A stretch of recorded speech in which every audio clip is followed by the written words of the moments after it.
We've spoken, and I look forward to seeing you lead it. And highly respected person, as you know, highly respected all over the world, but in Africa in particular. So sometime in July we'll do something, big ceremony. Thank you very much. Once again, Thank you very much, President. This is indeed a historic day because it's the signing of a peace agreement between. I now turn to the Foreign Minister of the Democratic Republic of the Congo. Mr. Secretary of State, the Honorable Senator Marco Rubio, Dr. Massad Boulos, Senior Advisor for African Affairs, His Excellency Mr. Mahmoud Ali Youssouf, Chairperson of the African Union Commission, His Excellency Mr. Olivier Nduhungirehe, Minister of Foreign Affairs of the Republic of Rwanda, His Excellency Dr. Mohamed bin Abdulaziz Khulaifi, Minister of State at the Ministry of Foreign Affairs of the State of Qatar, His Excellency Mr. Robert Dussé, Minister of Foreign Affairs of the Republic of Togo, Senators, Excellencies, distinguished guests, and to all Congolese citizens following this movement, wherever you may be. 2 months ago in this very room, we signed a Declaration of Principles, a first tangible step to break with deadlock and chart a path towards peace. Today, that choice takes shape and sustained efforts have come to fruition. With this peace agreement, we open a new chapter, one that calls not only for commitment, but for the courage to see it through. By signing this agreement, we reaffirm a simple truth. Peace is a choice, but also a responsibility to respect international law, to uphold human rights, and to protect the sovereignty of states. Those who have suffered the most are watching. They are expecting this agreement to be respected, and we cannot fail them. This agreement builds on the efforts of many. First and foremost, we want to express our sincere gratitude to His Excellency President Donald J. Trump for his commitment to this peace process. His leadership kept this process focused and goal-oriented, and that from day one. This was further characterized by the quality and resolve of the entire U.S. team, illustrated by the critical support of Senator Rubio and Dr. Boulos. We salute His Excellency President Félix-Antoine Tshisekedi Chilombo for choosing the harder path, a peace rooted in principle and in the dignity of our people. We thank President João Lourenço of Angola, facilitator of the Rwanda process, for laying critical foundations.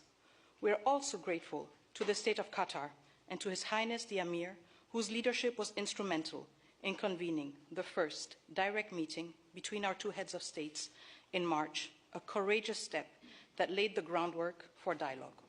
Qatar has since facilitated further talks in Doha and remained a principled and steady partner throughout this peace effort. The African Union, through its chairperson and the appointed facilitator, His Excellency Faure Gnassingbé of Togo, have anchored this process in African ownership. Finally, we thank the negotiating team of both the DRC and Rwanda for their perseverance and devotion. This moment has been long in coming.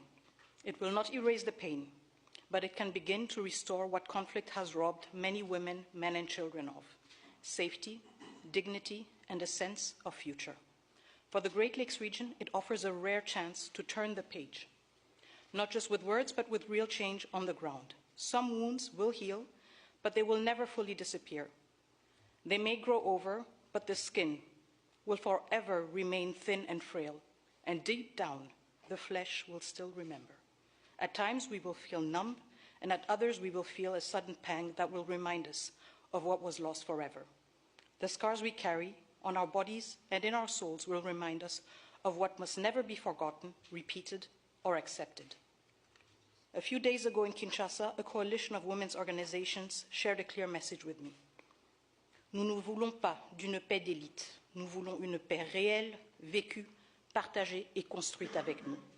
We do not want a peace shaped by elites. We want a peace that is real, lived, shared, and built with us.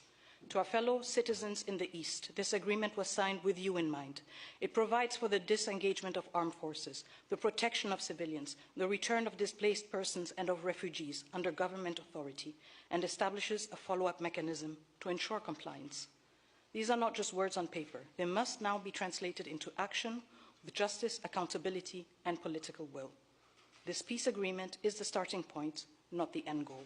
It must now be followed by disengagement, justice, and the return of displaced families, and the return of refugees, both to the DRC and Rwanda. However, no text, however carefully negotiated, can carry on its own the weight of peace. I still remember, on the day we signed the Declaration of Principles, a member of the US team said, "If it were easy, it would have been done a long time ago." That holds true now more than ever.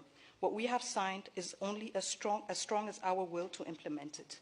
We, the DRC, will certainly and resolutely fight for this agreement to be respected, not with our words, but with our deeds.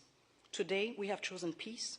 What matters now is that we protect it and prove to our people and to the world that even in a region marked by deep scars, dignity and cooperation can prevail. So now, our work truly begins. Thank you.